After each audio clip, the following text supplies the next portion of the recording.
Assalamualaikum warahmatullahi wabarakatuh. Jumpa lagi dengan saya, Bung Aiman Tansil, akan mengabarkan secara langsung informasi menarik seputar ilmu pengetahuan, teknologi, dan agama, serta informasi-informasi menarik lainnya. Pada kesempatan ini saya akan membagi ragam kelainan atau jenis penyakit yang dialami oleh manusia akibat gangguan pada sistem organ. Menarik bukan? Oke, sebelum lanjut, perlu saya jelaskan apa itu sistem organ.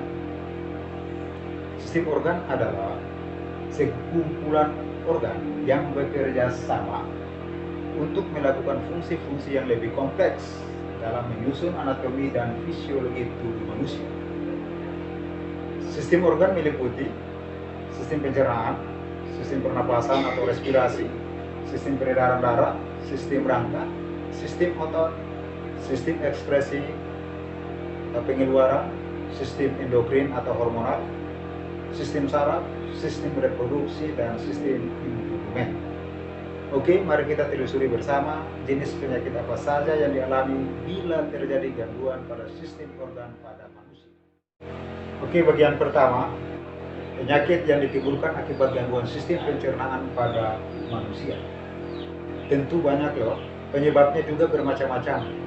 Dapat terjadi karena luka di bagian dalam yang terinfeksi oleh virus atau bakteri sehingga kelainan kerja fisiologi tubuh, atau juga disebabkan oleh stres dan pikiran yang tidak menentu. Wow. Olehnya itu patut kita bersyukur kepada Tuhan Yang Maha Esa, Allah Subhanahu wa Ta'ala, bahwa kita diberi tubuh yang sehat, tubuh yang kuat dan bugar. Penyakit yang pertama diderita oleh manusia akibat gangguan sistem pencernaan pada manusia yaitu parotis epidemika atau gondor, yaitu infeksi pada kelenjar parotis, gangguan yang disebabkan oleh luka dan infeksi virus, bakteri, maupun adanya kelainan fisiologis. Kedua, yaitu serostomia, yaitu produksi air liur yang amat sedikit, tentu di dalam rongga mulut. Kondisi ini disebabkan oleh efek samping mengkonsumsi obat-obatan tertentu, sedang gugup dan jarang minum air putih. Ketiga, karies gigi atau gigi berlubang. Penyakit ini disebabkan karena adanya bakteri Streptococcus yang mengubah karbohidrat atau sisa-sisa makanan yang menempel di gigi menjadi asam laktat. Asam laktat inilah secara perlahan-lahan akan dapat melakukan ilir gigi dan mahkota gigi menjadi berlubang. Adik-adik, anak-anak bangsa Ibu Pertiwi, mau jadi polisi, tentara, atau mau menjadi dokter, jaga kebersihan gigi Anda agar tidak berlubang. Kemudian yang keempat, gastritis atau MA, yaitu peradangan pada lambung dengan gejala awalnya ringan, semakin hari semakin parah. Gejala yang ditimbulkan itu rasa sakit pada perut bagian lambung yang tumpul dan tak kunjung hilang, rasa kenyang walau hanya baru semakan sedikit. Kemudian faktor penyebabnya yaitu konsumsi makanan kotor yang terinfeksi virus atau bakteri, mengkonsumsi alkohol secara berlebihan, mengkonsumsi obat-obatan tertentu, stres kronis, atau masalah sistem imun lain.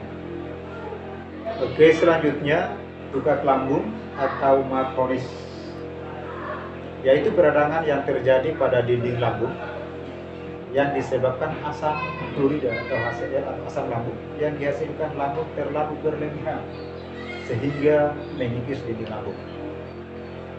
Gejala yang ditimbulkan cepat merasa kenyang saat makan dan rasa kenyang berkepanjangan setelah makan, mual, kembung pada perut bagian atas, sering bersendawa, nyeri pada mulut hati, dan nyeri di tengah dada yang muncul ketika atau setelah makan, rasa panas pada perut bagian atas akibat asam lambung naik ke bagian kerongkongan, kemudian merasa takut dan pikiran tak menentu.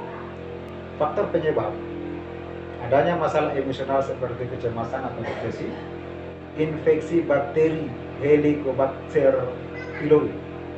Efek samping penggunaan obat antiinflamasi dan steroid, terlalu banyak makan, kelebihan berat badan, makan terlalu cepat, mengkonsumsi makanan berminyak, berlemak atau yang pedas, terlalu banyak mengkonsumsi minuman yang berkafein atau yang mengandung soda, mengkonsumsi coklat yang berlebihan. Kemudian penyakit berikutnya adalah kolik, yaitu rasa nyeri pada perut akibat salah cerna makanan yang masuk terlalu banyak, mengandung zat yang merangsang, misalnya cabai, lada, dan jahe.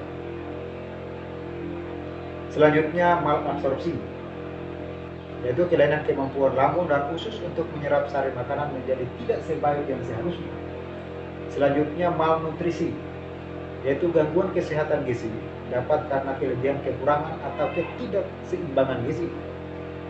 Selanjutnya keracunan makanan, yaitu penyakit yang dihasilkan akibat dari alergi terhadap makanan dan zat aditif tertentu, dicemari patogen, bakteri, virus, jamur, atau parasit yang terkandung di dalam makanan.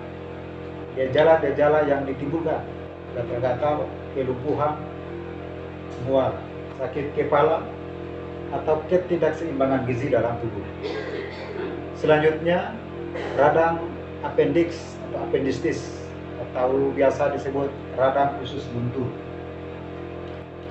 yaitu peradangan pada appendix atau ubai cacing akibat infeksi oleh bakteri.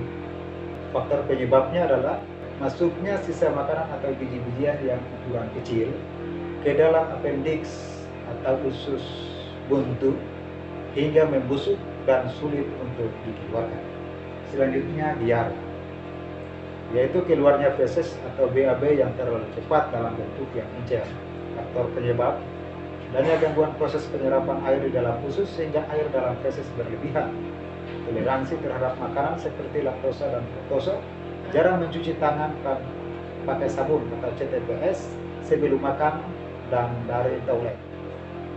Sumber air tidak bersih, penyimpanan dan persiapan makanan yang tidak higienis, infeksi pada usus beberapa bakteri, misalnya Fibrio flora, Escherichia coli, dan Aeromonas sp.